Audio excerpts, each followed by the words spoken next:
स्वामी वनम नमस्तुभ्यं। नमः विष्णुपादाय राधाप्रेष्ठाय भूतले श्रीमते भक्तिवेदांत नारायणी ते नामिने। नमः ओम विष्णुपादाय कृष्णप्रेष्ठाय भूतले श्रीमते भक्तिसिद्धान्त सरस्वती इति नामिने। नमो महावदन्याय कृष्णप्रेमप्रदायते कृष्णाय कृष्णचैतन्य नाम्ने गौरतेश्वे नमः। श्री कृष्ण चैतन्य प्रभु नित्यानंद श्री अद्वैत गदाधर श्रीवासादि श्री गौर भक्त वृंद।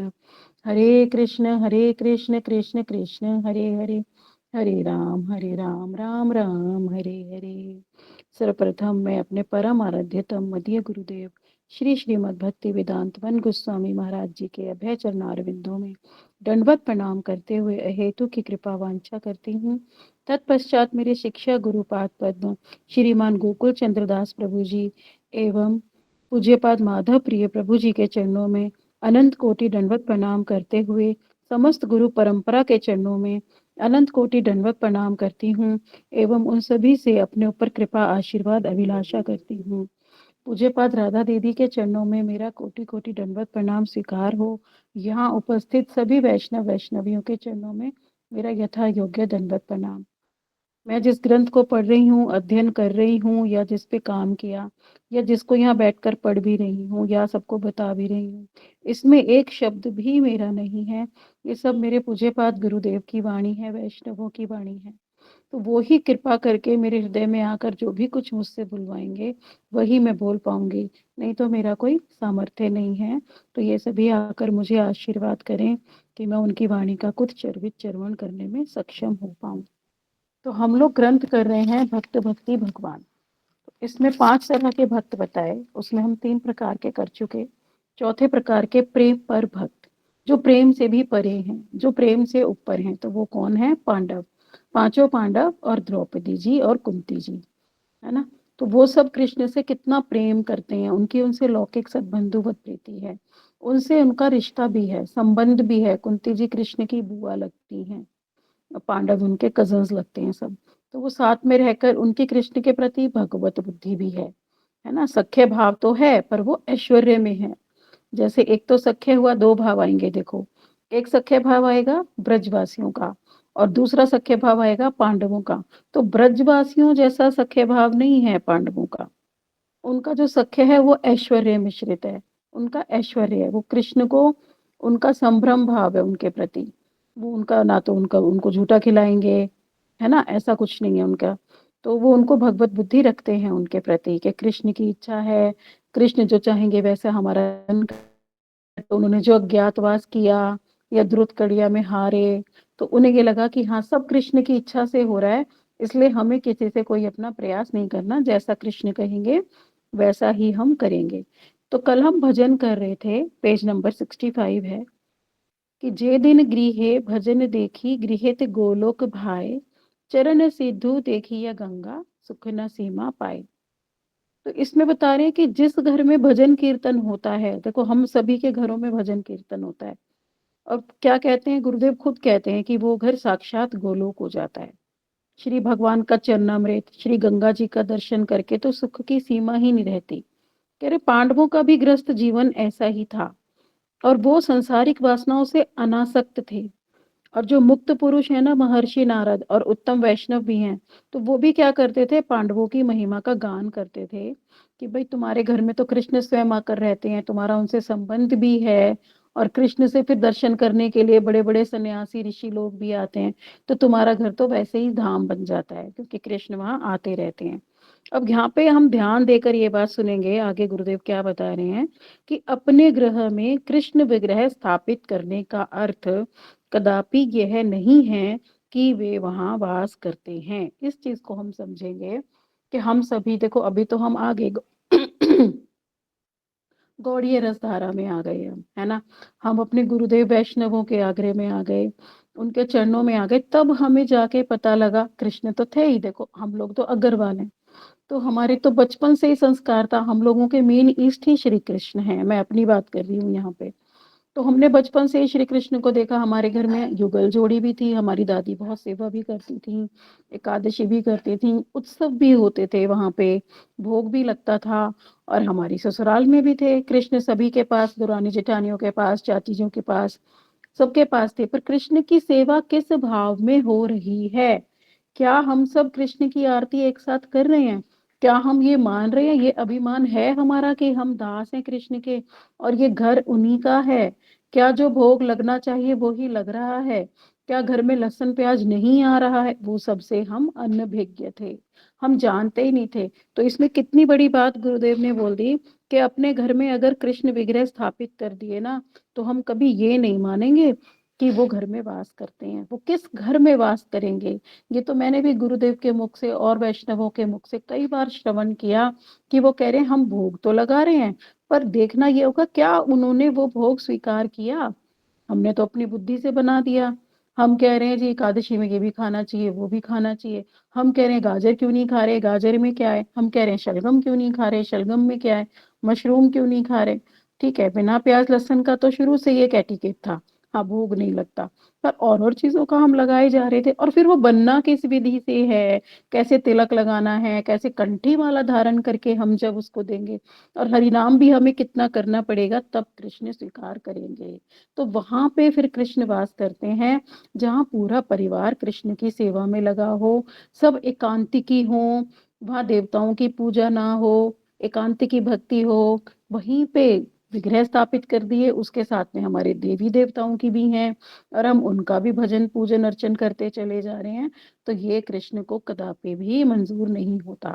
भगवत गीता में श्लोक भी है, 8वें अध्याय में श्लोक, तो देखो मुझे याद होते नहीं है, पर वहां पे ये है कि मेरी जो अनन्य भक्ति करता है, और हाँ ये स्पेशली वहां पे उन्होंने मेंशन किया कि मेरे नाम में दीक्षित होकर भी जो अन्य अन्य देवी देवताओं की पूजा करता है वो मेरे प्रति अपराध ही करता है।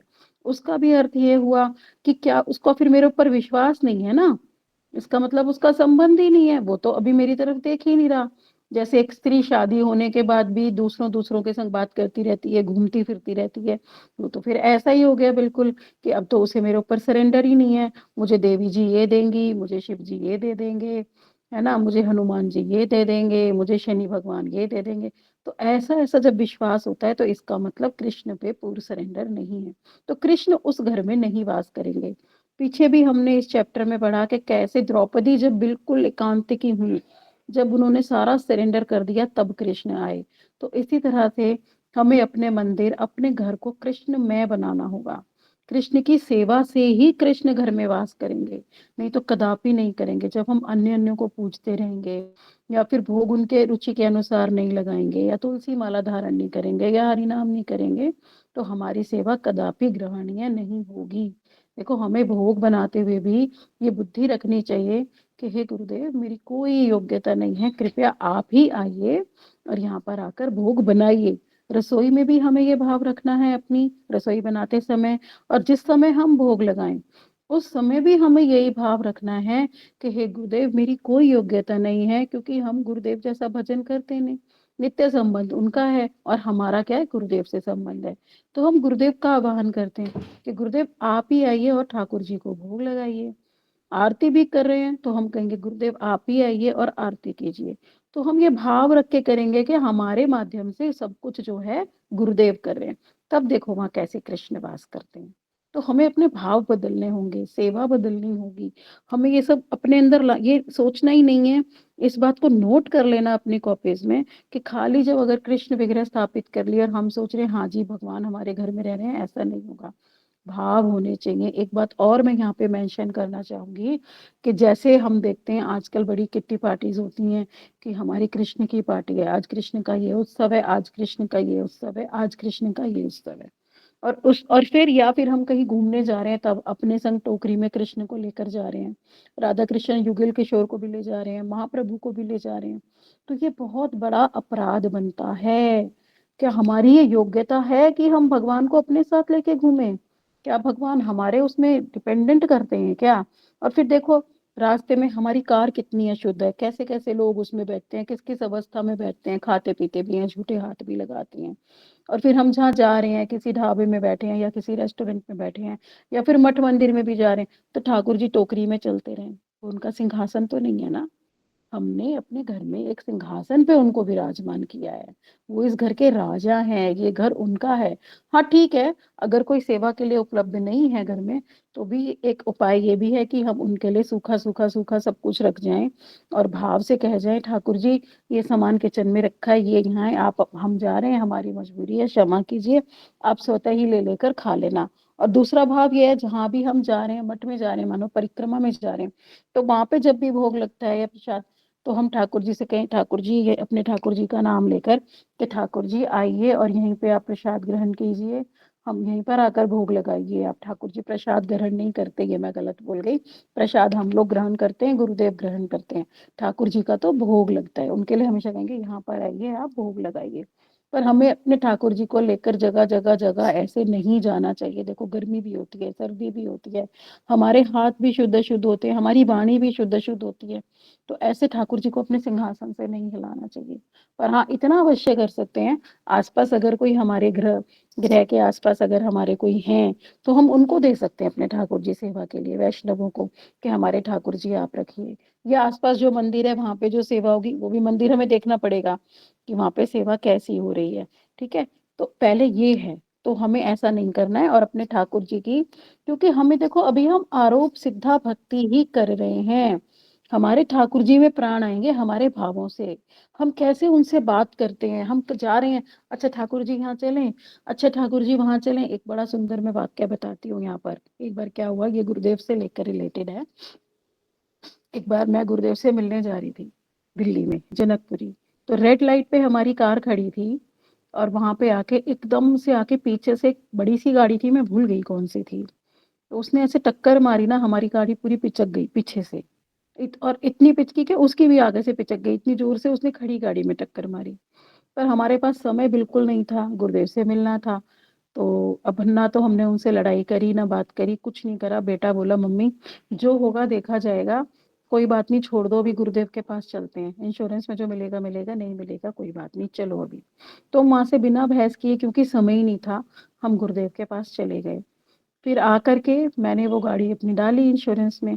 पर मैंने उसको मना किया था कि अभी जो इंश्योरेंस में हो रहा हो वो ही करना, क्योंकि मेरा अब रीन्यू होने वाला है, तो मैं बाकी का काम उसमें कराऊंगी, अभी नहीं कराऊंगी। क्योंकि मैं एक बार उसमें इंश्योरेंस में काम करा चुकी थी, तो ऑब्वियसली मुझे पेमेंट ही करना पड़ता। तो मैंने उन्हें बिल्कुल मना कर दिया। मैंने कहा कुछ काम मत करना, जितना आप कर सकते हो विदाउट पेमेंट बस उतना ही करना। पर उसने, बंदे ने क्या चालाकी करी, उसने अपने मेरे नकली साइन मार लिए, नकली साइन करके उसने, और उस पे सारा काम करा दिया और मेरा बिल बना दिया 50,000 का, और मेरे घर पे भेज दिया कि इतना बिल है। मैंने कहा भैया, मेरी कब आपने मेरे से वो ली, कब आपने परमिशन ली, ये करा वो, बहुत बवाल हुआ उसका। तो अब बेटा बोला, मम्मी देना ही पड़ेगा पैसा। मैं कहा जब हमने इनको मना किया था तो इन्होंने किया कैसे। अच्छा, हमें तो ये बात पता भी नहीं थी कि उन्होंने हमारे नकली साइन किए हैं। उसने ये बोला था कि आपने परमिशन दी है तब हमने किया है।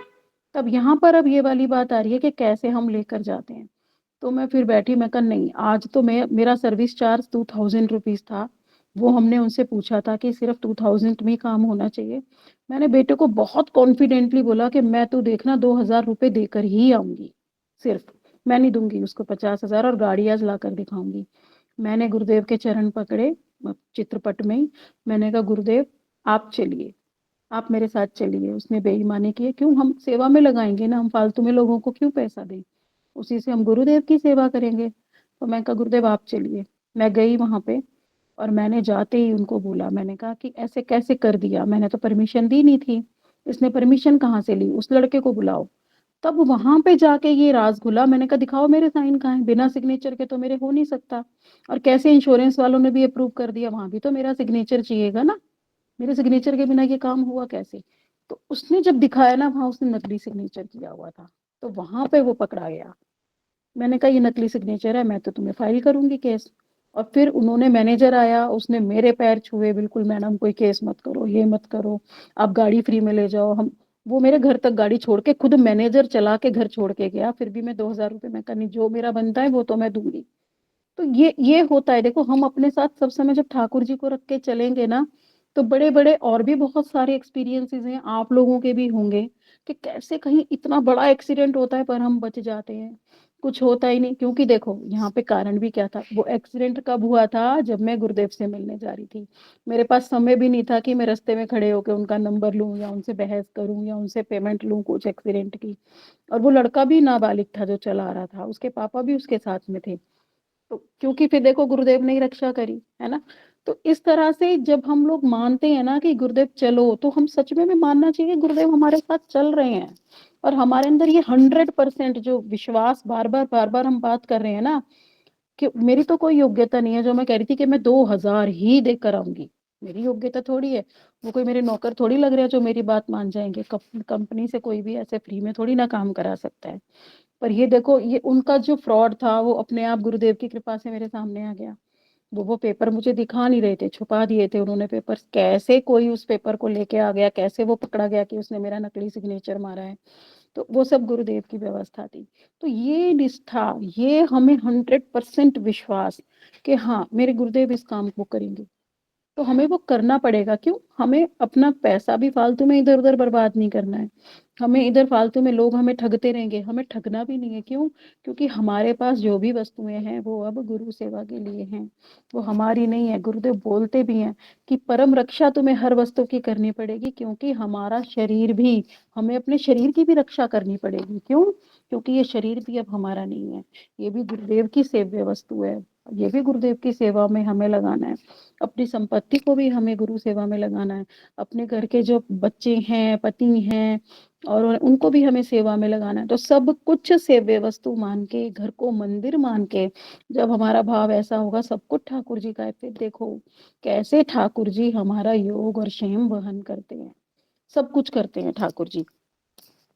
तो यहाँ पे इसीलिए इतनी बड़ी बात बोलती कि कृष्ण विग्रह अगर हम स्थापित करेंगे तो सिर्फ ये नहीं हम अपनी मर्जी से चले जा रहे हैं, हमें ये बना के खाना है, हमें तो लहसुन प्याज भी खानी है। बहुत से लोग ऐसे, कोई बात नहीं ठाकुर जी उनको हमने भोग लगा तो दिया, कोई बात नहीं हम सेब का भोग लगा देंगे, अभी तो हमारे घर में लहसुन प्याज बना हुआ है ना। तो हम ये सोचते ही नहीं कि हमें 3 टाइम पहले ठाकुर जी का घर है, ठाकुर जी के लिए रसोई बनेगी, फिर जो प्रसाद रूप में होगा सेवक के रूप में हमें पाना है। तो धीरे धीरे धीरे ये वाला भाव हमें अपने अंदर डेवलप करना पड़ेगा कि ठाकुर जी का घर है, ठाकुर जी आज क्या खाएंगे, हम चिंतन तो करें सुबह उठ के, आज ठाकुर जी क्या खाना चाहेंगे, आज ठाकुर जी की क्या इच्छा हो रही होगी। पर धीरे धीरे धीरे जैसे जैसे हमारा भाव बढ़ेगा ना, वैसे वैसे वैसे हमारी ठाकुर जी के प्रति प्रीति बढ़ेगी। फिर देखना ठाकुर जी रेसिप्रोकेट करते हैं। जब भी आप बात करोगे ना बैठ के, कभी कोई परेशानी हो, कभी कोई ग्रंथों का भी प्रश्न उत्तर हो, अपने हृदय में प्रकाशित होता है, बैठ जाओ ठाकुर जी के आगे, ठाकुर जी, अपने ठाकुर जी से बात करो। कि क्योंकि हम तो उन्हें अभी तो उसका मान रहे हैं ना, अभी है, चाहे वो किसी भी मेटल का मान रहे हैं, पर नहीं, हमें उन्हें लाइव हमें अपने भावों से करना पड़ेगा। हमें बैठ के उनसे बात करनी पड़ेगी। ठाकुर जी है जैसे हम करते हैं ना, सामने अपने पिता से बात करते हैं या गुरुदेव से बात करते हैं या अपने पति से बात करते हैं या बेटे से करते हैं, तो जो भी हमारा संबंध है, जो भी हमें अभी फील हो रहा है, तो उस संबंध से ठाकुर जी से नहीं करनी तो गुरुदेव से करो। बैठ के करो, ये हो गया, ये हो गया, ये हो गया, ये हो गया, मैं क्या करूं, वहां रहो बैठ के। संसार में बात करके फायदा क्या है, वैष्णवों से रहो बैठ के, है ना। संसार में किसी से कोई बात करके फायदा नहीं है। तो तब हमारे ठाकुर जी लाइव होते हैं, तब गुरुदेव हमारे लिए लाइव होते हैं। हर क्षण फील करो कि मेरे गुरुदेव मेरे साथ बैठे हैं, मेरे ठाकुर जी मुझे देख रहे हैं, तब देखो कैसे भजन होता है। फिर पता है, फिर हमें फालतू हमसे कुछ काम नहीं होगा। हम सोचेंगे मेरे ठाकुर जी देख रहे हैं मैं टीवी देख रही हूँ, मेरे ठाकुर जी देख रहे हैं मैं झूठ बोल रही हूँ, मेरे ठाकुर जी देख रहे हैं कि मैं फालतू के कामों में लगी हुई हूँ, मेरे गुरुदेव देख रहे हैं। अगर हम ये फील करने लगे ना सब समय ठाकुर जी और गुरुदेव यहीं खड़े हैं, तब देखो हम अपना द्वितीय अभिनिवेश करेंगे ही नहीं। हम ये सोचेंगे गुरुदेव देख रहे हैं, मुझे भजन ही करना है, मुझे ग्रंथ ही पढ़ना है, मुझे ठाकुर जी की ही सेवा करनी है ना। इस तरह से हम अपने भावों को डेवलप करेंगे। पर ये धीरे धीरे धीरे किससे होगा, प्रयास से होगा।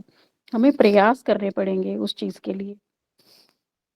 अब आगे कह रहे हैं, भक्ति विनोद ठाकुर जी ने भी बताया कि जिस गृह में पति और पत्नी और संतान भजन साधन करते हैं वही घर गोलोक वृंदावन है। ऐसे गृह में गोविंद सदैव वास करते हैं। एक चीज और मैं यहाँ बताना चाहूंगी, याद आ गया मुझे। एक बार पूज्यपाद गोकुल चंद्र प्रभु जी आते रहते हैं मेरे घर पे ना कभी कभी। तो एक बार वो आए थे, तो मेरे बैठकर आनिक मंत्र कर रहे थे अपने गायत्री मंत्र मेरे मंदिर में। तो मंदिर से आकर के बोले, बैठे बाहर आकर, कहते हैं तुम्हारे ठाकुर जी तो बड़े प्रसन्न है। कहा मेरे ठाकुर जी किस चीज से प्रसन्न हो गए? मैं तो ऐसा कुछ उनके लिए खास बनाती भी नहीं हूँ, खास कोई अर्चन पूजन या श्रृंगार भी नहीं करती हूँ। बोले नहीं, तुम्हारे ठाकुर जी तुमसे बहुत प्रसन्न है। बट तो मेरे शिक्षा गुरु है। मैंने उनसे पूछा, मैंने कहा प्रभु जी आप ही बताइए कि क्यों प्रसन्न है। तब उन्होंने कहा कि वो हरि नाम और कथा से तुम्हारे घर में सब सदैव हरि कथा चलती रहती है, तो हरि कथा से विशेष प्रसन्न होते हैं। क्योंकि कृष्ण का हमने श्रवण किया, जगन्नाथ जी का भी जब हम वर्णन सुनते हैं, तो जब वो बता रहे थे द्वारका में उनका वर्णन चल रहा था, तब वो कान लगा के सुनने आ गए थे ना ठाकुर जी। बलराम जी भी आए, सुभद्रा जी भी आई, वो ही उनका पिघला हुआ रूप है वहां पर जगन्नाथ जी का, है ना। कि उनके हाथ पैर कैसे सिकुड़ गए अपनी कथा सुन के। तो ये कहा ही जाता है कि जहाँ कृष्ण कथा हो रही है, कृष्ण वहां पे अवश्य आते हैं। तो हम ये नहीं सोचेंगे कि खाली अर्चन पूजन से या श्रृंगार करने से ही ठाकुर जी प्रसन्न हो जाते हैं। ठाकुर जी की परम प्रसन्नता अपनी कथा में ही है, और कथा से ही हमारा हृदय पिघलेगा। इसलिए कथा तो हमें छोड़नी ही नहीं है। कथा, नेवर गिव अप गुरु, नेवर गिव अप हरिनाम, नेवर गिव अप कथा। तो हमें ये तीन चीजें पकड़ के रखनी है कि हमें अपने गुरुदेव का संग हमेशा जितना मिल जाए ज्यादा से ज्यादा वो करना है। यही हमारा सर्वश्रेष्ठ साधन होगा। नंबर टू, हरि नाम जितना हम कर सके हम उतना करेंगे। और हरि कथा तो ज्यादा से ज्यादा करनी है, क्योंकि जितनी ज्यादा हम हरि कथा करेंगे उतना ही हम कृष्ण को जान पाएंगे, उतनी ही हमारी उत्कंठा बढ़ेगी। जब हम कृष्ण को जानते जाएंगे, तब कहीं जाके कृष्ण प्रेम हृदय में आएगा। तो अब कह रहे हैं आगे कि भगवान भक्तों के हृदय में वास करते हैं, तो भक्तों का संग हमें हमेशा करना है। अब कह रहे हैं वैष्णव मेरे हृदय और प्राण है। वैष्णव, भगवान ने कहा, अभी हमने अमरीश महाराज जी के चैप्टर में भी पढ़ा कि मैं तो भक्तों के हृदय में ही वास करता हूँ। अब वो कह रहे हैं कि पांडवों का भी यही भाव था, तो तभी तो कौन है, ब्रह्मा जी, नारद जी, शिव जी, ये सभी श्रेष्ठ वैष्णव हैं। तभी तो वहां आते थे, वो युधिष्ठिर के घर आते थे प्रतिदिन, और वहां की जो रज होती थी ना, उस रज को अपने मस्तक पर लगाते थे। क्यों? क्योंकि उनके घर में भगवान आते रहते थे और वास करते थे, और उनका संबंध था। देखो कितना दुर्लभ है ना। और वहां पे ब्रह्मा जी, नारद जी और शिव जी आते थे उनके घर की दहलीज की धूल लेने के लिए। अब क्या कह रहे हैं, हम सब इस संसार में अपने पूर्व जन्मों का कर्मों का फल ही भोग रहे हैं। ठीक है, हमारे तो हम कर्मों के फल भोग रहे हैं, किंतु पांडवों के, स्पेशली लिखा यहाँ गुरुदेव ने, किंतु पांडवों के पूर्व जन्मों के फल ना होने पर भी, उनका कोई पूर्व जन्म का फल नहीं था। हम ये कहें कि उन्होंने इतने कष्ट भोगे, अज्ञातवास भोगा, राज्य होते हुए भी वो दर दर भटकते रहे, उन्हें वनवास हो गया, पर उनके वो पूर्व जन्म के प्रारब्ध कर्म नहीं थे। उनका क्या था, वो सभी भगवत इच्छा थी। देखो इस चीज को हम इससे भी समझेंगे, जब हम रामचंद्र जी का पढ़ते हैं, तो क्या श्री राम जी का कोई प्रारब्ध था जो उन्होंने 14 वर्ष का उन्हें वनवास हो गया? नहीं ना। उनकी वो लीला थी, क्योंकि असुरों का नाश करना था। तो यहाँ भी क्या हो रहा है, जो हमारी भागवतम का प्रकाश हुआ है ना, ये सब उसका प्रोसेस चल रहा है, सारा का सारा। क्योंकि भागवतम फिर इन्हीं के पुत्र हुए परीक्षित महाराज, उनके थ्रू फिर यहाँ पर आई।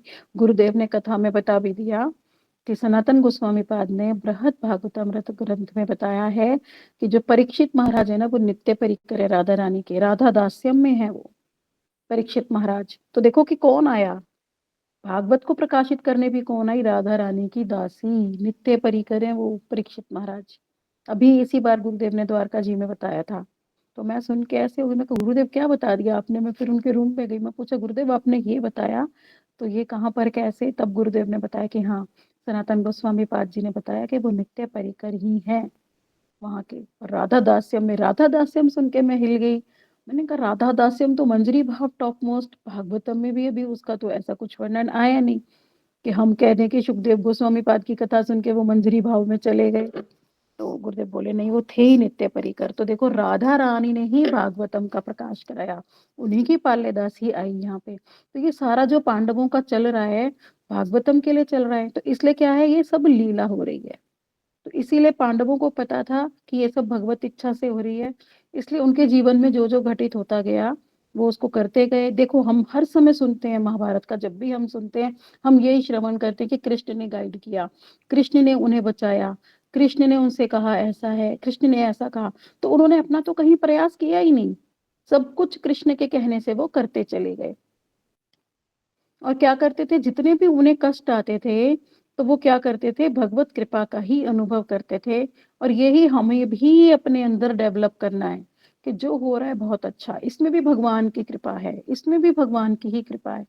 तो और ये गुरुदेव ने भी बताया कि जो जो भक्तों के साथ होता है वो उनके प्रारब्ध कर्म नहीं होते, वो गुरुदेव की इच्छा से होते हैं, वो भगवान की इच्छा से। क्यों? उन्हें पता है हमारा क्या ऑपरेशन करना है। तो वन बाय वन वो हमारे ऑपरेशन करते हैं। और उस ऑपरेशन में जो दर्द होता है, जो दुख होता है, उसे सहने की क्षमता भी वही देखते हैं, है ना। तो भक्तों को तो देखो लोग बदनाम भी करते हैं, कलंक भी लगाते हैं। अब मतलब बुढ़े हो जाएंगे भजन करते करते तो भी उन पे कलंक लगते ही रहेंगे। तो क्या है कि वो सब भगवत इच्छा से हो रहा है। क्यों? क्योंकि हमारा ऑपरेशन हो रहा है, हमारी सहन शक्ति बढ़ रही है, ताकि हम भी दीनहीन हो सके, हमारे अंदर भी दीनता आए, हमारे अंदर कभी ना कभी त्रिनादपि शून्यचेन आ जाए।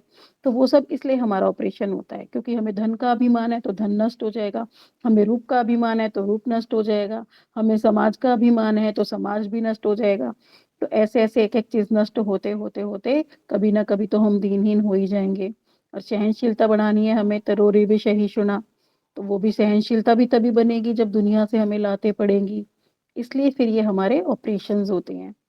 अब कह रहे हैं अर्जुन के पास देखो गांडीव था और उनके पास ब्रह्मास्त्र भी था, वो चाहते तो क्षण मात्र में ब्रह्मांड को नष्ट कर देते। तो क्या वो दुर्योधन को नहीं नष्ट कर सकते थे? एक क्षण का काम था, इतने वो बलशाली थे। और कह रहे हैं भीम के पास था वो 10,000 हाथियों का बल था, वो भी कुछ भी कर सकते थे। और द्रौपदी तो साक्षात अग्निदेव से ही प्रकट हुई थी, तो वो तो अग्निपुत्री थी। तो कितना बल था कि वो संपूर्ण विश्व को एक क्षण में जीत कर उस पर राज कर सकते थे। किंतु नहीं, उन्होंने सब कुछ कृष्ण की इच्छा मानकर वनों में भटके और कृष्ण के प्रति पूर्ण रूप से शरणागत हुए। विश्वनाथ चक्रवर्ती ठाकुर ने भी बताया है कि पांडवों के कोई प्रारब्ध कर्म नहीं थे।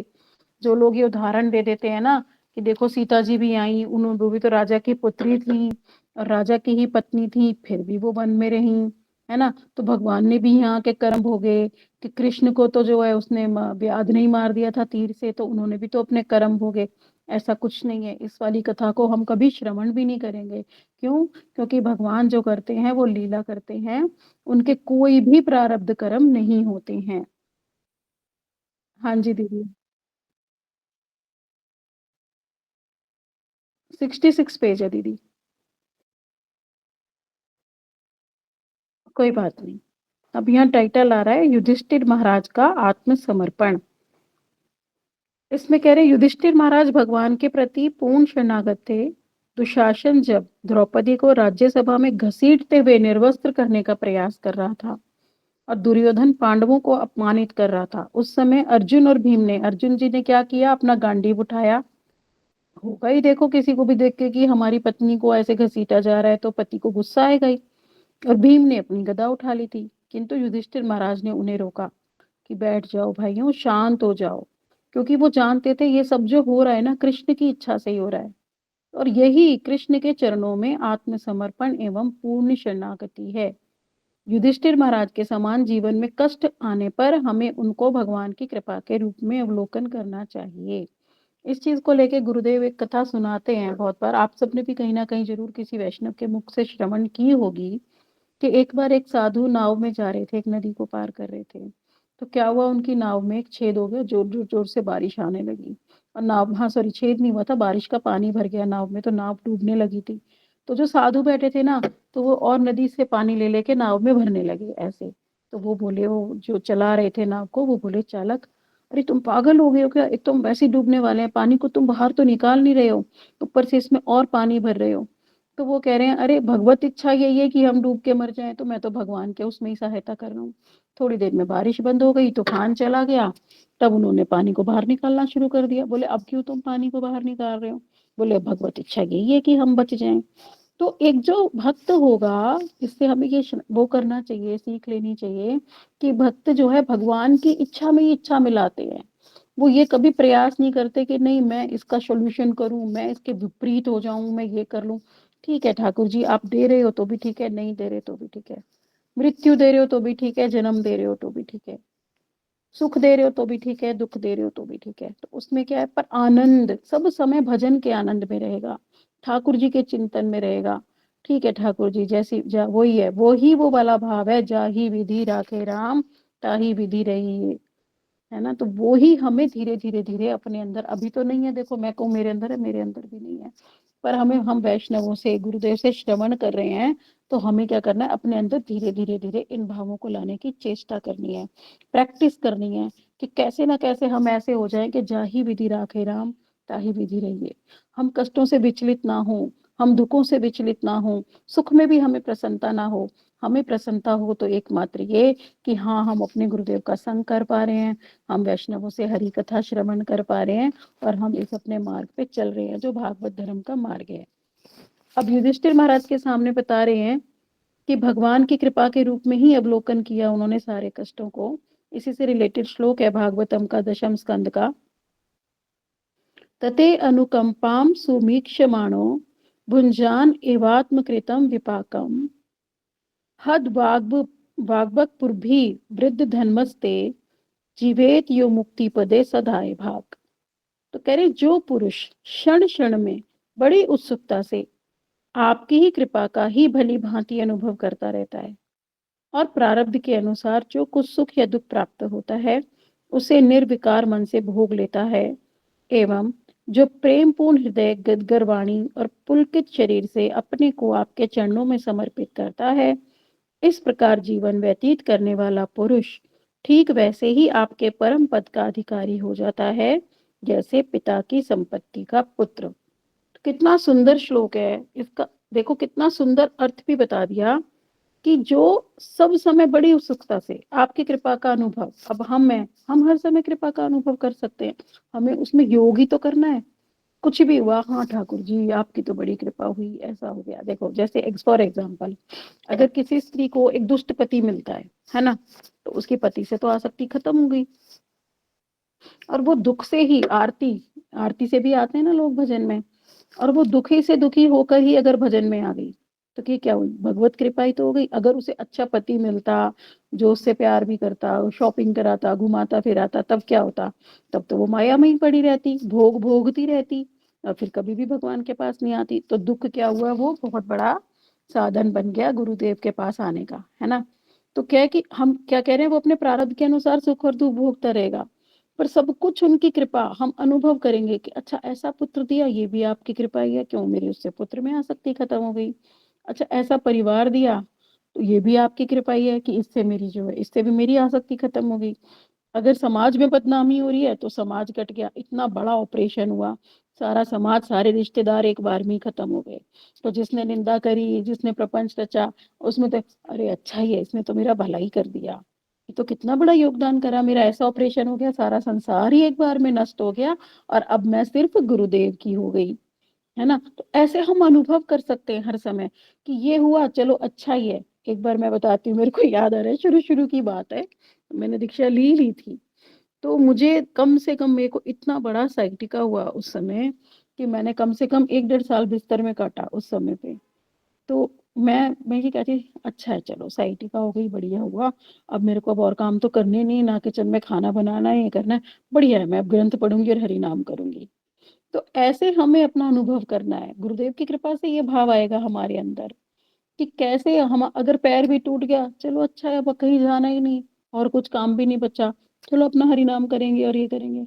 मैं तो कहती हूँ, कोई कोई कोई दीदी बोलती है ना हम तो बीमार हैं, ये उनका अच्छा ही तो है, ठाकुर जी की कृपा हो रही है। तो भाई वैसे तो तुझसे घर में सब काम कराते रहते हैं, ये कर दे वो कर दे, रिश्तेदार तंग करते रहते हैं, यहाँ आना है वहाँ आना है, अब तो बहाना मिल गया, भाई मैं तुम्हारे यहाँ शादी में भी नहीं आ सकती क्योंकि मेरा पैर टूटा हुआ है, मैं तुम्हारे यहाँ भी नहीं आ सकती, मैं बाजार भी नहीं चल सकती तुम्हारे साथ शॉपिंग पे, मैं घर में खाना भी नहीं बना सकती, तो क्या है, कितना समय मिल रहा है हरी कथा और इसका, है ना, बहाना ही दे दिया ठाकुर जी ने। तो ये अनुभव करने के तरीके हैं कि कैसे हम भगवत कृपा हर चीज में अनुभव कर सकते हैं, हर उसमें हम भगवान को जोड़ सकते हैं। कोई भी मुसीबत आ रही है, हाँ ठाकुर जी अब आपका भजन बढ़ गया, हमें पर ये जरूर देखना पड़ेगा, कोई मुसीबत आई तो क्या हम विचलित होके उसी दुख में बैठ गए, क्या हम उसी का शोक मनाने बैठ गए, या एक कदम और भजन में बढ़ गए। यही हमारी परीक्षा होती है। एक तो ये होता है ना, दुख आया और हम दुखी होके बैठ गए, हे भगवान मेरा तो पुत्र चला गया, मैं क्या करूं, हे भगवान मेरे तो पैर टूट गया, मैं क्या करूं, अब तो मेरे से कुछ भी नहीं हो रहा, मैं आपका भोग भी नहीं लगा पा रही, आपकी सेवा भी नहीं हो रही, स्नान भी नहीं कर पा रही। और एक जगह ये चलो ठीक है, वो सेवा छूटी, ये सब नहीं कर पा रही तो भी क्या हुआ, मैं अपने गायत्री मंत्र तो कर ही लूंगी, मंत्र करके, और मैं हरिनाम कर लूंगी, और जितनी कथाएं ऑनलाइन आ रही हैं वो सारी अटेंड कर लूंगी, ग्रंथ कर लूंगी, नोट्स बना लूंगी, ग्रंथ पे काम कर लूंगी। कितना सारा काम हम भगवत सेवा में कर सकते हैं उस समय में भी। तो ये सारी वस्तुएं हैं इतनी कि हमें उनकी कृपा का अनुभव करना है, और जितना हम कृपा का अनुभव करेंगे ना, उतनी ही कृपा मिलती चली जाएगी। हमारे अनुभव की भी बात है कि हम कितनी कृपा का अनुभव करते हैं। अगर हम हर वस्तु में कृपा जोड़ते गए ना, तो वहां से कृपा अपने आप आनी शुरू हो जाएगी। लॉ ऑफ अट्रैक्शन यहाँ पे काम करता है, कि आजकल हमारी फिलोसफी चली हुई ना, लॉ ऑफ अट्रैक्शन। तो ऐसे ही हमें गुरुदेव और ठाकुर जी को अपनी तरफ अट्रैक्ट करना है। कृपा का अनुभव है, ठाकुर जी आपकी बड़ी कृपा, हे गुरुदेव आपकी बड़ी कृपा। हमें ये सोचना है मेरे ऊपर ही गुरुदेव की विशेष कृपा है। हम क्यों सोचे उसके ऊपर है, उसके ऊपर है, उसके ऊपर, अरे मेरे ऊपर ही है सबसे ज्यादा। तब देखो कैसे गुरुदेव की कृपा बरसती जाती है, और भजन आगे बढ़ता जाएगा, बढ़ता जाएगा। अब आगे कह रहे हैं, वो क्या करेगा, निर्विकार मन से, ना उसको सुख होगा ना दुख होगा, उससे वो क्या करेगा, अपने सारे प्रारब्ध भोग लेगा, कृपा मानता मानता। ये भी ठाकुर जी की कृपा, ये भी ठाकुर जी की कृपा। और क्या होगा फिर, उसका प्रेम पूर्ण हृदय रहेगा। क्यों, जब वो सब कुछ कृपा मान रहा है, तो उसके हृदय में हमेशा ठाकुर जी और गुरुदेव के लिए प्रेम रहेगा। और उसका पुलकित भी देखो, जो सच में भजन करते हैं ना, वो अष्टयाम लीला में मग्न रहते हैं, उनको कोई फर्क नहीं पड़ता कि कौन गाली दे रहा है, कौन कलंकित कर रहा है, कौन क्या कर रहा है, किसने क्या कह दिया, कुछ रसोई बनी नहीं बनी, कोई चीज टूट गई, कुछ चीज का अभाव है, कोई चिंता नहीं उसको। तो सब समय गोपियों की तरह ये चिंता रहती है, मेरे कृष्ण इस समय क्या कर रहे होंगे, मेरे कृष्ण की कौन सी लीला चल रही होगी, नित्य नवीन लीलाएं, इतनी सारी लीलाएं अलग अलग ग्रंथों में लिखी हुई हैं।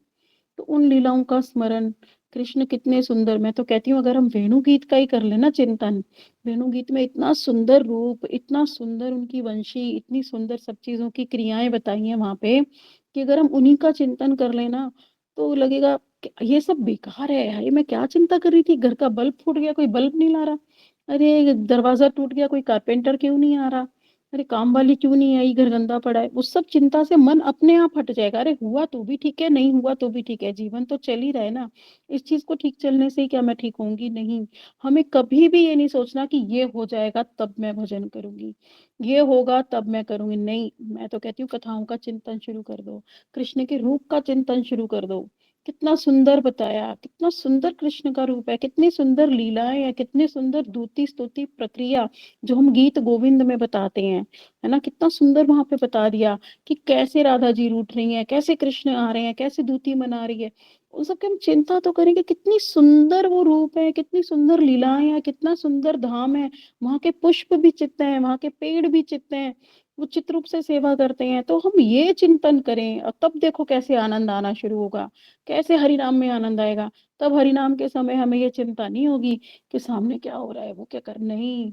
तब हमारा धीरे धीरे धीरे, इसीलिए कृष्ण कथा, उनके रूप का चिंतन स्मरण ये बहुत ज्यादा आवश्यक है।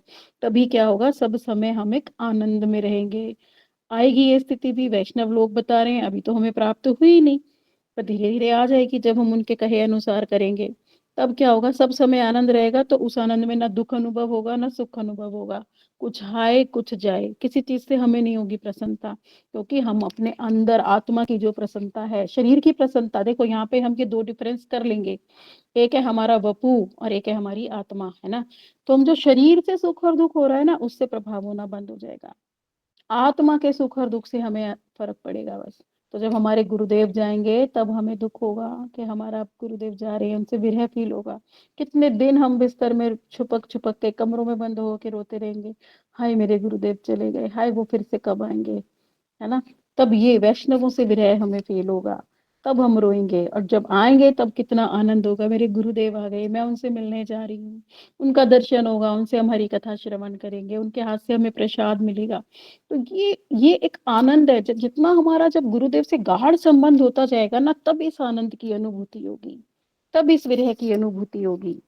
तभी क्या कह रहे हैं, तभी आपके परम पद का अधिकारी हो जाएगा वो, जैसे पिता की संपत्ति का पुत्र। तो हमारा सबसे बड़ा अभिमान क्या होना चाहिए, कि मैं ऐसे गुरु की शिष्य हूँ, ऐसे गुरु की मैं, गुरु के भी तो हम वो देखो हुआ है ना उत्तराधिकारी।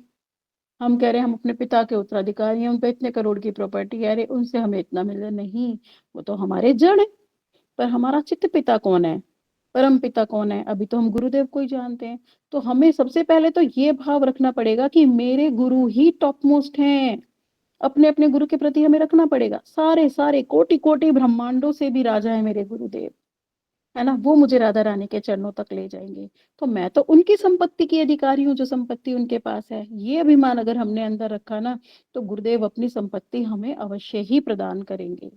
तो क्या कह रहे हैं, वैसे ही जैसे पिता की संपत्ति का पुत्र अपने आप अधिकारी होता है ना, ऐसे ही जो गुरुदेव की संपत्ति है राधा दास्यम कृष्ण प्रेम, उसके भी हम अधिकारी हो जाएंगे।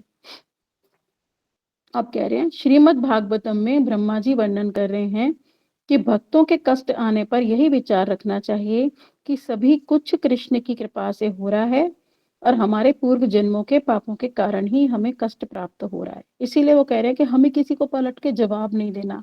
ये तो मैंने भी गुरुदेव को कई बार कहते हुए सुना कि चलो कोई तुम पे चिल्ला रहा है या तुम्हें कोई गाली दे रहा है, देखो है तो मुश्किल, अभी हमारे अंदर वो सहनशील नहीं है, हम जवाब जवाब दिए बिना नहीं रह पाते। अरे तुमने ऐसे कैसे कह दिया, क्यों, क्योंकि अभी हमें अपने शरीर का भी अभिमान है, अभी हमें अपने रूप का भी अभिमान है, अभी हमें अपने धन का भी अभिमान है, अभी हमें अपने कुल का भी अभिमान है। तो हम अरे तुमने कैसे कह दिया, हम तो इतनी कुलीन स्त्री हैं, आपने ऐसे कैसे बोला। पर नहीं, हमें ये सोचना ही पड़ेगा, यही प्रोसेस है कि हाँ मैंने इनसे पूर्व जन्म में ऐसे कहा होगा, इसीलिए वो लौट कर आ रहा है हमारे पास। अब यहाँ पर ये भी प्रश्न आ सकता है कि भाई हो सकता है वो पहली बार ही कह रहा हो और हमने कहा ही ना हो, तो भी इसके लिए भी एक कथा सुना दी कि अगर तो भी अगर वो पहली बार भी कर रहा है और अगर हम चुप रह जाते हैं, रिएक्ट नहीं करते, तो भी हम फिर उसे कम से कम अगली बार गाली देने के लिए आएंगे तो नहीं ना, चिल्लाने के लिए तो नहीं आएंगे, क्योंकि हमें तो पाप नष्ट करने हैं, तो पुण्य भी नहीं करने हैं हमें, क्योंकि पुण्य का भी तो फल लेने आना पड़ेगा ना। इसलिए चुप्पी सब चीज को शांत कर देगी। कोई रिएक्ट हमें नहीं करना, मुश्किल है, पर हम लोग इस चीज पे अपने ऊपर वर्कआउट करेंगे कि हम इस चीज को समझें। गुरुदेव वैष्णव जो हमें बता रहे हैं कि हमें रिएक्ट नहीं करना है। हम तो देखते ही हैं अपने अपने गुरुओं को, सभी ने देखा है कि कैसे लोग आके उन पे चिल्ला के चले जाते हैं, लांछन लगा के चले जाते हैं। अभी देखो कि जब भी हमारे मठ अलग हुए, कितने कितने केस हो गए, कैसे कैसे लांछन लगा दिए, चोरी के भी, इसके भी, उसके भी, पर सब शांत रूप से बैठे हैं ना, किसी ने कोई रिएक्ट तो नहीं किया। वो कह रहे ठीक है, जो आ रहा है गुरुदेव देखेंगे। मैंने एक बार गुरुदेव से बात की थी इस विषय में, मैंने कहा गुरुदेव ऐसा हो रहा है, आप कुछ कहते ही नहीं हो, आप चुप रहते हो, तो आपको कुछ कहना चाहिए। बोले मेरे को क्या प्रयास करने की जरूरत है, गुरुदेव है ना, देख लेंगे। तो ये होता है सरेंडर, कि मेरे गुरुदेव देखेंगे। इस सब को देखने के लिए हरि गुरु वैष्णव है ना, कह रहे मेरा कार्य जो है मैं वो कर रहा हूँ, बाकी ये सब जो राजनीति चल रही है, कुछ हो रहा है, मैं चुप हूँ, जो जो कर रहा है करने दो, गुरुदेव अपने आप संभालेंगे। तो गुरुदेव संभाल लेंगे, हमें ये विश्वास तो हो कि गुरुदेव संभाल लेंगे। मैं करता कौन हूँ, मैं करने वाला कौन हूँ, अभी नहीं है हमारे अंदर, पर हमें अपने गुरुदेव से ये गुण भी अपने अंदर लेना पड़ेगा कि हाँ सब कुछ जो हो रहा है प्रारब्ध से हो रहा है, और जो कुछ हो रहा है कृष्ण की इच्छा से हो रहा है। इस चीज को जब अपने डेवलप कर लिया ना, तब कहीं जाके हमारा भजन शुरू होगा। अभी मैं बार बार शुरू से बोलती जा रही हूँ कि अभी हम सबकी आरोप सिद्धा भक्ति चल रही है। अभी हम सिर्फ आरोप करते चले जा रहे हैं, अभी हमारी शुद्ध भक्ति नहीं चल रही। पर जब हमारा ये व्यवहार हो जाएगा ना, कि हम सबको जवाब देना बंद कर दें, चुपचाप सबको सुनते चले जाएं, दुख सुख में भी हमें प्रभाव ना पड़े, तब जाके हमारा भजन प्रारंभ होगा। आगे अब कह रहे हैं कौरवों द्वारा पांडवों को मारने का षड्यंत्र। तो यहाँ पे कथा बता रहे हैं गुरुदेव कि एक बार दुर्योधन और दुशासन ने भीम को विषयुक्त लड्डू खिला दिए। तो ये सब हमने देखा भी हुआ है, जब महाभारत का हम सीरियल आया था उसमें ये वाली लीला थी। अब पता नहीं किसको कितनी याद है। तो जो छोटे ही थे उस समय भीम ना, जब उन्हें विषुक्त लड्डू खिला दिए थे दुर्योधन ने, तो उससे क्या हुआ था, भीम अचेतन हो गए थे और भूमि पर गिर गए थे। और दुर्योधन और दुशासन ने सोचा कि ये तो मृत हो गया, तो उन्होंने उसे नदी में फेंक दिया। अब नदी में जो नागलोक था, वहां के नागों ने भीम को डस लिया, जिससे क्या हुआ, जो भीम के शरीर का विष था ना, उसका प्रभाव नष्ट हो गया, क्योंकि जहर को जहर मार देता है। एक जहर उन्होंने खिलाया, एक नाग ने घुसाया, तो फिर क्या हुआ, उनके विष का प्रभाव नष्ट हो गया। तो उनकी चेतना लौट आई भीम की। फिर उन्होंने देखा मैं तो नागलोक में हूँ और चारों तरफ नाग ही नाग हैं। तो भीम ने क्या किया, अपनी रक्षा के हेतु नागों से युद्ध करना प्रारंभ कर दिया। और भीम तो थे, 10,000 हाथियों का बल था उनके अंदर, तो वो विजय हो गई उनकी। तो वहां के जो राजा वासुकी नाग थे, उन्होंने क्या किया, भीम को और भी अधिक बलशाली होने का वरदान दिया और अपनी पुत्री से उनका विवाह कर दिया। भीम अब और भी ज्यादा शक्तिशाली हो गए और फिर वो वापस आ गए। तो इस प्रकार क्या हुआ, दुर्योधन के जो मामा थे शकुनी, उन्होंने क्या प्रयास किया कि मैं लाक्षागृह में पांडवों को जीवित जला दूंगा, इनके लिए एक लाक्षा महल बनाता हूँ। लाख का बनाया था ना, लाख तो देखो एक जरा सी जो खाते ही जल जाएगा, जरा सी आग लगाते ही पूरा लाख पिघल जाता है। तो उन्होंने लाख का बड़ा सुंदर सा महल बनाया और उसमें पांडवों को रहने दिया और उसको जलाने का प्रयास किया कि पांडव लाख में जल के मर जाएंगे। तो पांडव भी, पर क्या हुआ, भगवान को तो सब पता था। भगवान ने गुप्त सुरंग पहले ही बनवा दी थी और वहां से वो सुरक्षित निकल आए। भगवान तो अंतर्यामी है। तो इन सभी अत्याचारों को सहन करने की शक्ति, देखो बता रहे हैं, पांडवों में से भी सिर्फ युधिष्ठिर महाराज में ही थी। उनके अंदर था तृणादापि शून्यचेन के वो सर्वश्रेष्ठ उदाहरण है युधिष्ठिर महाराज, अर्थात घास के तिनके से भी अधिक दीनहीन। ये हमने पहले भी बताया कि घास के तिनके से भी अधिक दीनहीन हम किसे कहेंगे। देखो घास का जो तिनका होता है, जब हम उस पे पैर रखते हैं तो वो दब जाता है, पर थोड़ी देर बाद वो फिर से खड़ा हो जाता है। पर उससे भी दीनहीन, यानी हमें तो कभी उठना ही नहीं है, हम नीचे ही ठाकुर जी के चरणों में ही ठीक है। उठना ही नहीं है का क्या अर्थ है, हमारे अंदर मैं और मेरा हमें कभी लाना ही नहीं। बस हम ठाकुर जी के थे, गुरुदेव के थे और उन्हीं के रहेंगे। मैं और मेरा कुछ नहीं है। तो त्रिनादपि शून्यचन, यानी उससे भी अधिक कि मैं और मेरा बिल्कुल खत्म, हम कभी नहीं खड़े होंगे अपने मैं और मेरे के लिए। जबकि देखो कौरव उनके साथ हमेशा दुर्व्यवहार करते थे, गाली गलौज भी करते थे, दुख भी देते थे, पर युधिष्ठिर महाराज ने कभी कोई शिकायत नहीं करी। और ये भी बहुत बड़ी बात है कि वो दुर्योधन को कभी दुर्योधन कह के नहीं पुकारते थे, वो हमेशा कहते थे सुर्योधन, सुर्योधन। क्योंकि दू का अर्थ होता है बुरा और सुर्योधन का अर्थ होता है सुंदर और अच्छा। इसलिए वो क्या करते थे, उसे भी सुयोधन ही बोलते थे। क्योंकि अगर कोई साधारण मनुष्य की निंदा की जाए तो वो तक्षण प्रतिशोध लेगा, किंतु युधिष्ठिर महाराज क्या करते थे, सदैव शांत रहते थे, संयमित रहते थे। उनका कितना भी कोई अपमान करे पर वो दूसरों को सम्मान प्रदान करते थे। तो देखो जो हमारी वो है ना श्लोक, तृणादपि शुनिचेना तरोरविषय शुना अमानि न मानदेन कीर्तनीय सदा हरि। तो यहाँ ये भी बता दिया कि वो कितना भी कोई उनका अपमान करे पर वो फिर भी उसका सम्मान ही करते थे। देखो बहुत मुश्किल है ये, क्योंकि हमारे अंदर बहुत सारे अभिमान है, हमसे अभी ये नहीं होता, पर हमें प्रैक्टिस तो इसकी करनी पड़ेगी। जब शुद्ध भक्ति की परिभाषा बता दी नादपि शुनि चेना, तो हमें ये प्रैक्टिस करनी ही पड़ेगी। गुरुदेव वैष्णव हमें बताते जा रहे हैं बार बार, तो हमें भी अपने अहंकार को मारना पड़ेगा और हमें भी दूसरों को सम्मान देना पड़ेगा, अपमान सहकर भी संयमित भी रहना पड़ेगा, शांत भी रहना पड़ेगा, सबके संग अच्छा ही व्यवहार करना पड़ेगा और सब पे कृपा ही करनी पड़ेगी। तब कहीं जाके हमारा भजन आरंभ होगा। अब आगे आ रहा है, वर्तमान पीढ़ी के पतन का कारण बता रहे हैं। तो क्या कारण है जो आज की पीढ़ी नष्ट होती चली जा रही है। क्योंकि क्या है, आज की जो समाज है उसमें सहनशीलता भी नहीं है और धैर्य भी नहीं है। देखो हम लोगों की पीढ़ी में तो फिर भी है, पर आगे जो अब हमारे बच्चे आ रहे हैं और उनके जो अब बिल्कुल ही आज की करंट जनरेशन है, उनके तो बच्चों में भी दो दो तीन तीन साल के बच्चे भी जरा से क्यों ये ऐसे कैसे कह दिया, ऐसे कैसे मार दिया, जरा जरा से बच्चे प्रतिशोध लेने के लिए तैयार हो जाते हैं। और उनका क्या, और आजकल तलाक देखो कितना नॉर्मल हो गया, इसी में लिख रहा है ये कि संबंध विच्छेद हो जाता है पति पत्नी का। आजकल तो तुरंत ही होने लग गया, एक ही महीने में शादी हुई और कुछ पसंद नहीं आया तो छोड़ दिया। चाहे वो सास का व्यवहार, चाहे वो ससुर का व्यवहार, चाहे पति का व्यवहार। हमारे सामने तो ये कंडीशन थी, बचपन से ही ये संस्कार हमारे अंदर डाला गया कि एक बार शादी हो गई, पति कैसा भी मिले, कमाने वाला मिले ना कमाने वाला मिले, बीमार मिले स्वस्थ मिले, सुख मिले दुख मिले, तुम्हें वहां से तुम्हारी अर्थी ही निकलेगी। तो हमारे उसमें क्या है कि हमें विवाह बंधन को निभाना है। गुरुदेव ने भी बताया कि विवाह बंधन, विवाह जब ही करो अगर उसे निभा पाओ। तलाक कभी नहीं लेना चाहिए, क्यों, क्योंकि वो भी प्रारब्ध से होता है, पूर्व निर्धारित होता है। फिर अब तुमने जिम्मेवारी ली है तो वो तुम्हें प्रारब्ध से मिला है, चाहे अच्छा पति है चाहे बुरा पति है ना, चाहे समृद्ध ससुराल है चाहे चाहे हमारा समृद्ध नहीं है ससुराल, चाहे हमें वहां सुख मिल रहा है चाहे दुख मिल रहा है, पर हमें कुछ भी करे बिना फिर अपने प्रारब्ध को वहां पे काटना है। ये गुरुदेव भी बोलते हैं। फिर ये क्या, फिर विवाह करो मत, नहीं करो तो फिर उसे छोड़ो मत, फिर अपनी पूरी जिम्मेवारी निभाओ। पर आजकल तो कितना जल्दी तलाक होता है और कितनी जल्दी संतान अनाथ हो जाती है। देखो माता पिता का जब डिवोर्स होता है, संबंध विच्छेद होता है, तो संतान ही तो रुलती है ना उसमें, छोटे छोटे बच्चे अब मम्मी के साथ रहें कि पापा के साथ रहें, एक ना एक का तो उन्हें झेलना पड़ता है। और फिर वो उनका पूरा जीवन एक कुंठा में बीतता है, कुंठा में फिर वो खुद कुंठित हो जाते हैं, तो उससे उनका कोई विकास भी नहीं होता, तो वो हर जीवन में पिछड़ ही जाते हैं। और फिर ऐसा होते होते पूरे समाज का ही पतन हो जाता है, समाज भी क्रिएटिव नहीं रह जाता। और क्या जल्दी जल्दी बच्चों को क्रोध आता है, और युवा पीढ़ी क्या है, बहुत जल्दी बुरी आदतों की ओर आकर्षित होती जा रही है। कारण, इसका कारण क्या है? क्यों? क्योंकि उन्हें प्यार ही नहीं मिल रहा। वो देख रहे हैं मेरे माता पिता भी सारा दिन लड़ाई कर रहे हैं, उनकी भी अपनी अपनी डिमांड्स हैं, तो बच्चे भी बड़े डिमांडिंग हो गए, क्योंकि वो देख ही डिमांड्स रहे हैं। वो ना सहनशीलता देख रहे हैं, ना वो त्याग देख रहे हैं, ना वो सेक्रीफाइस देख रहे हैं।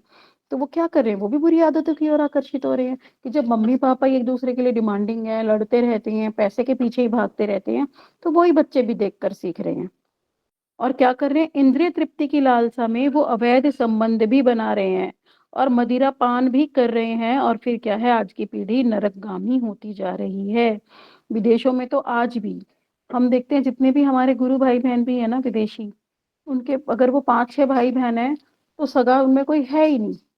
एक बहन कोई उसकी मम्मी के साथ दूसरे पापा का रिलेशन उससे है, तो उसके पापा का किसी दूसरी मम्मी के साथ रिलेशन उससे है। तो वो भाई बहन हैं तो, पर उनके मम्मी पापा अलग होते जा रहे हैं, क्योंकि विदेशों में तो ये है ही नहीं कि ये शादीशुदा लोग हैं तो सिर्फ ये ही संतान उत्पत्ति करेंगे। वहां तो लिव इन रिलेशनशिप, रिलेशंस बिल्कुल नॉर्मल है। तो वो जो स्त्री है वो किसी दूसरे पुरुष से भी बच्चा पैदा कर सकती है, या उसका पिता दूसरी स्त्री से भी बच्चा पैदा कर सकता है। तो मैंने देखा ये विदेशी लोग बहुत सारे भाई बहन हैं, और सगा उनमें से कोई नहीं है, कोई किसी से, कोई किसी से, अनदर फादर अनदर मदर। तो ये सब अब ये हिंदुस्तान में भी आ गया। अब हिंदुस्तान में भी ऐसी कोई व्यवस्था रह नहीं गई लॉयल्टी वाली, तभी तो आजकल फिर इतने तलाक भी हो रहे हैं। अब कह रहे हैं यदि हम ये मानते हैं कि जीवित अवस्था ही सब कुछ है और मृत्यु के पश्चात कुछ भी नहीं है, तब इसमें हमारी ही हानि होगी। देखो आज की पीढ़ी तो ये भी नहीं मानती कि कल किसने देखा, किसने पुनर्जन्म को देखा, पुनर्जन्म को वो मानते ही नहीं। और ये भी नहीं मानते वो कि हम जो पाप कर रहे हैं उससे हमें नरक मिलेगा। वो ये भी नहीं मानते कि करोड़ों वर्ष हमें यातनाएं भोगनी पड़ेंगी या हमें पशु देह मिल जाएगी। आज पूज्यपाद माता प्रिय प्रभु जी ने भी यही बताया कि क्या कर रहे हैं, हम अपनी धारणा में हैं, हम जो सोच रहे हैं बस वही ठीक है। उन्होंने एग्जाम्पल दिया, जैसे एक मुस्लिम ये सोच रहा है कि कुरान ही सब कुछ है, भगवत गीता कुछ नहीं है, गंगा जल कुछ नहीं है ना, पर वो सत्य तो नहीं हो गया, ये उसकी धारणा है। वो पूर्ण सत्य नहीं है, पूर्ण सत्य तो गीता में बताया गया, भागवतम में बताया गया। तो अगर हम चाह ही नहीं रहे कि पूर्ण सत्य हमें पता लगे या हम उसे जानना चाहें, तो हम उसका फॉलो अप कैसे करेंगे? अब क्या, अगर वो नहीं मान रहे कि नरक होता है तो क्या नरक है नहीं? अगर वो नहीं मान रहे कि स्वर्ग होता है तो क्या है नहीं? अगर वो ये नहीं मान रहे कि अगला जन्म हमें पशु का भी मिल जाएगा, या वो नहीं मान रहे कि मांस खाने से हमें भी अगले जन्म में पशु का जन्म लेना पड़ेगा और हमें भी काट के खाया जाएगा, तो इसमें एक भक्त कुछ नहीं कर सकता। क्योंकि भगवान ने तो अपनी वाणी बता दी, और उसका प्रचार भी गुरु वैष्णव कर रहे हैं। पर अगर कोई मानने को ही तैयार नहीं है, वो अपनी धारणा को, अरे इसमें बड़ा सुंदर उन्होंने आज एग्जाम्पल भी दिया, अरे हमारे यहाँ तो ऐसे होता है, हमारे वहां तो ऐसा, हमारे यहाँ तो ऐसा होता है, पर क्या भगवान ने कहा ऐसा होता है? इस चीज को तो हमें मानना पड़ेगा ना। पर हम मान ही नहीं रहे, हमारे यहाँ ऐसे होता है, हम उसी उन्हीं व्यवस्थाओं में चलते चले जा रहे हैं, हमारे पूर्वजों ने तो ये बताया। तो वो उसको मान ही नहीं रहे, ना नरक को ना स्वर्ग को। और वो देखो कितना आगे बता भी रहे हैं कि जो भी अवैध संबंध स्थापित करते हैं तो यमदूत उन्हें नरक में एक लोहे की तपती हुई स्त्री से बलपूर्वक आलिंगन कराते हैं, और निरंतर पीठ पर कोड़े मारते हुए घोर प्रताड़ना देते हैं। और ये सब सत्य है। गरुड़ पुराण में भी नरकों का वर्णन है, भागवतम में भी नरकों का वर्णन किया गया कि कितने प्रकार के नरक होते हैं, कैसे कैसे उसमें कष्ट होता है, कौन से कर्म के फल स्वरूप कौन सा फल मिलता है। और वहां पे हमें यातना शरीर मिलता है ना। यातना शरीर क्या होता है, अभी तो ये हमारा मनुष्य धर्म है, मनुष्य देह। इसमें क्या होगा, एक गोली लगेगी या थोड़ा सा एक्सीडेंट होगा हम मर जाएंगे। पर जो यातना शरीर होता है ना, जो नरक में जाकर मिलता है, उसमें तो कितनी भी हड्डियां तोड़ दो शरीर की, पूरा चूरमा बना दो, उतना दर्द, और दर्द भी क्या कहते हैं, हजारों गुना ज्यादा होता है जो इस शरीर में होता है, क्योंकि वो शरीर का नाम ही यातना शरीर है। दर्द झेलता रहेगा पर मरेगा नहीं। पूरे खौलते हुए जिस टेम्परेचर में यहाँ बॉडी पिघल जाती है, जल जाती है, हड्डियां तक गल जाती है ना, उतने टेम्परेचर में उसको तलते रहो, वो उससे भी 100 गुना हजारों गुना ज्यादा दर्द झेलेगा, पर वो मरेगा नहीं। उसको कहते हैं यातना शरीर। पर मान ही नहीं रहे। पर वो होगा, ना मानने से ऐसा तो नहीं है कि वो नहीं होगा। तो ये हम लोग तो बहुत सौभाग्यशाली हैं, जो हमने वैष्णव धर्म में दीक्षा ले ली है। गुरुदेव आ गए तो हमें ये तो, और कंठी माला हमने पहनी हुई है, हम रोज़ तिलक धारण करते हैं, हरि नाम करते हैं, तो ये तो बोल ही दिया कि जो मेरा नाम ले रहा है, उसमें हमने अजामिल की कथा में भी श्रवण किया। उन्होंने एक बार बोला नारायण बचाओ, भागवतम में हर जगह ये कथा की जाती है। तो क्या हुआ, विष्णु दूत आ गए और यमदूतों का और विष्णु दूतों का वहां पर संवाद है। वो कह रहे हैं हम तुम इन्हें ले ही नहीं जा सकते, क्योंकि इन्होंने नारायण को पुकारा। चाहे इन्होंने अपने पुत्र को बुलाया, पर उसका नाम भी तो नारायण भगवान के नाम पे ही रखा गया ना, तो है तो अल्टीमेटली भगवान का नाम ही। तो हम लोग कितने भाग्यशाली, नरक की प्रताड़ना है हमें नहीं भोगनी है। ये तो गुरुदेव ने बता दिया कि हम सब में से नरक कोई भी नहीं जाएगा। तो इस चीज के लिए हमें बहुत ज्यादा सौभाग्यशाली हैं कि देखो, पाप तो हमने भी किए पूर्व पूर्व अरबों खरबों जन्मों में, और इस जन्म में भी किए जब तक हम दीक्षा में नहीं आ गए गुरुदेव के अंडर। तब हमें कम से कम इतनी सांत्वना तो है कि अब हम नरक नहीं जाएंगे और भजन करेंगे, और एक ना एक दिन यहाँ से हम चले जाएंगे गोलोक धाम, गुरुदेव की कृपा से, वैष्णवों की कृपा से। पर प्रयास हमें ही करना पड़ेगा, हम ये नहीं सोचे कि बस वो कर देंगे। कृपा, कृपा शब्द का अर्थ समझेंगे करके पाना। तो हम अपना प्रयास करेंगे, और वो हमें देते रहेंगे, और धीरे धीरे धीरे हमारे ऑपरेशन होते होते होते एक ना एक दिन ये प्रोसेस पूरी हो जाएगी। निताई गौर प्रेमानंदे, हरि हरि बोल। वाञ्छा कल्पतरुभ्यश्च कृपा सिन्धुभ्यश्च पतितानां पावनेभ्यो वैष्णवेभ्यो नमो नमः।